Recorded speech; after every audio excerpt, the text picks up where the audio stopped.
তো নিরিবিলি বসে আর কি হাওয়া খাচ্ছিলাম।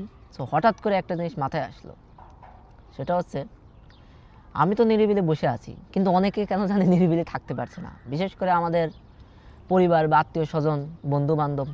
কেন? কারণ রিসেন্টলি মানে বিভিন্ন চ্যানেলে বা নিউজে এই রাশিয়ার যুদ্ধে বাংলাদেশি নিহত, রাশিয়া থেকে কি ধরে ধরে যুদ্ধে পাঠিয়ে দিচ্ছে, মানে এই ধরনের বিভিন্ন নিউজ প্রকাশ হচ্ছে, যে কারণে তারাও আর কি আমরা যারা এখানে থাকি তাদেরকে নিয়ে চিন্তিত। সো এখানে আমার যে জিনিসটা বলার সেটা হচ্ছে কেউ মানে এখানে কোনোভাবে ধরে যুদ্ধে কেউ পাঠাচ্ছে না। যারা যাচ্ছে তারা জেনে বুঝে ইন্টেনশনালি ম্যাক্সিমাম যাচ্ছে, বিশেষ করে যারা এখানে আছে।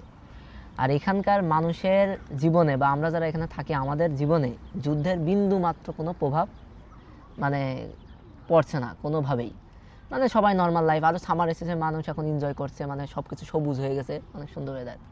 সো ভিডিওটা করার উদ্দেশ্য একটাই, সেটা হচ্ছে এই যুদ্ধ নিয়ে এত টেনশনের কোনো কারণ নেই, আমরা ভালো আছি এবং সব কিছু ঠিকঠাকই আছে।